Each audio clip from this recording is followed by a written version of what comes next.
Hi everyone, in this video we will see about the problem based on superposition theorem. Superposition theorem is very important. Already we have discussed it in last video, and now we will discuss about the problem based on superposition theorem. So what is the problem? Find the terminal voltage VAB using superposition principle, that is called superposition theorem. What is the first step in superposition theorem? Find the first one. First step is observe the circuit. Observe the circuit and find. Observe the circuit. Next one. Next one. Deactivate sources. Voltage source is there. We have to deactivate as a short circuit. Current source is there, we have to deactivate as a open circuit. So individually we have to deactivate and individually we have to find out the voltage across AB terminals, that is called VAB. VAB. First coming to the circuit. So circuit is having 4 voltage source, DC voltage source and 2 amperes current source and 3 VAB dependent voltage source. So you can find out differences between dependent source and independent source. So independent sources are marked with the circle and dependent sources are marked with diamond shape. So total how many sources are there here? So 3 is there. So 2 voltage sources and 1 current source. So 3 voltage source individually we have to connect and individually we have to find out the VAB, voltage across AB terminals. And first case we have to find out VAB and second case we have to find out VAB and third case also we have to find out VAB. After that what we have to do? So we have to add all the voltage sources, all cases whatever the voltage sources we are finding, those voltages we have to add, that is equal to terminal voltage. So superposition theorem, according to principle of superposition theorem, so individually we have to find out, individually sources should be act at a time. So should not act all the sources at a time. So it's not like Thevenin's and Norton's theorem. So superposition theorem in specialties acting only one source at a time, acting one source at a time.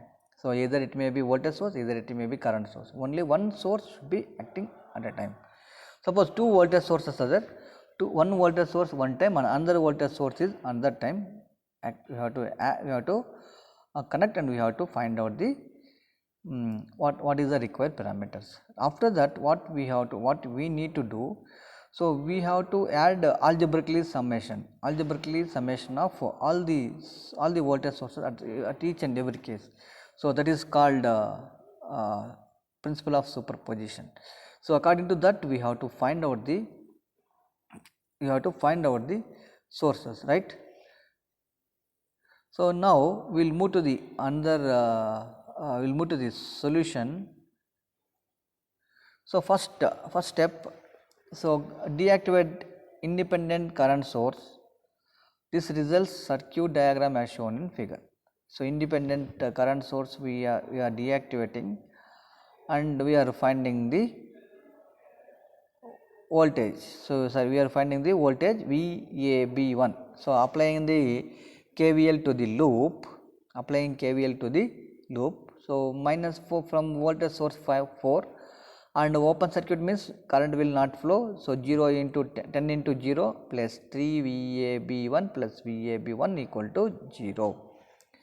By simplifying that one, 4 VAB1 equal to 4, VAB1 equal to 1 volt. So 1 volt you will get here. So 1 volt you will get here. So the voltage across this terminal is 1 volt. Next one, deactivate one voltage independent voltage source. So resulting in the circuit as shown in the figure. So this figure. So minus 10 into 2. So 2 amperes current is flows. Minus 10 into 2 plus 3 VAB2 plus VAB2 equal to 0. VAB2 is equal to 5 volt. Okay. Okay. So like that we have to apply KVL and find the VAB2. VAB2. So VAB2, how much we got? 5 volts. So here the 5 volts we will get. Applying KVL to this loop and finding. So VAB2 is equal to 5 volts, right.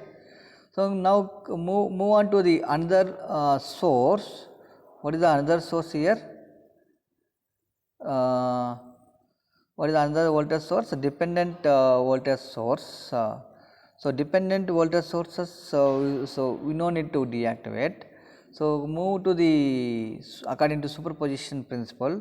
So VAB equal to VAB1. So VAB1 is how much? 1 volt and VAB2 is 1 volt. According to principle of superposition, VAB is equal to algebraic sum of voltages VAB1 plus VAB2. So this is about superposition concept. So how much we got here? So voltage, so 1 plus 5, so that is equal to 6 volts we will get. So this is the 6 volts. Okay. So what we did here?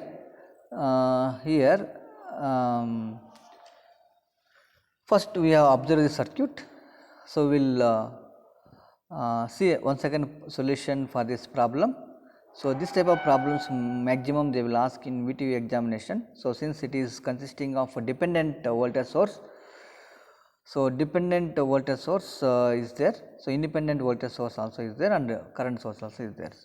So maximum dependent sources problems will be asked for superposition theorem. So it is very simple. So first one source we have to deactivate and another source we should be acting alone. So find the VAB. So here first observe the circuit, deactivate 1 volt on one source, either current source or voltage source, and find out the VAB. And second case also any one source is deactivate and find out the VAB2, second case. So like that here we calculated. So case 1 and case 2. In case 1 we deactivated current source, we calculated VAB1, and second case we deactivated voltage source and we calculated VAB2. So which source? The 4 voltage source we deactivated and we calculated VAB2. So according to principle of superposition, algebraic sum of the voltages equal to total voltage. So VAB is equal to VAB1 plus VAB2. So this is equal to 6 volts. Okay. So this is about superposition theorem. So we will move to the once again we will see the principle of superposition. So in any linear circuit containing multiple independent sources, the current or voltage at any point in the network may be calculated as algebraic sum of individual contribution of each source acting alone. So according to that we calculated the VAB, right. So in next video we will see about maximum power transfer theorem.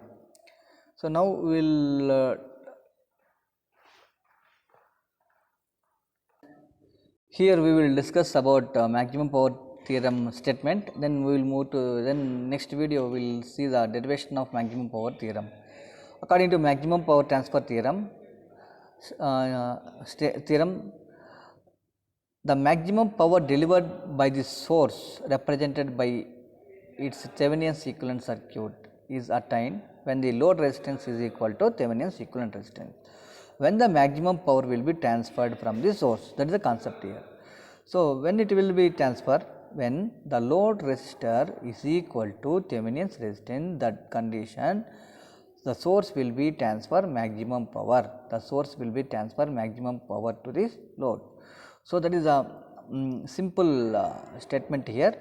the load resistance is equal to Thevenin's equivalent. Thevenin's resistance, how we will find out? According to Thevenin's theorem. So, all sources should be deactivated. Voltage source is there, deactivate as a short circuit, current source is there, deactivate as a open circuit, then find out the equivalent resistance, that is called Thevenin's equivalent resistance. So according to that, so we can find out Thevenin's equivalent resistance. Thevenin's equivalent resistance is equal to load resistance, then maximum power will be transferred. So this is the statement of maximum power theorem. So in detail we will see in next video. Okay, thank you. I request you all solve the problems from the materials. Okay, thank you everyone.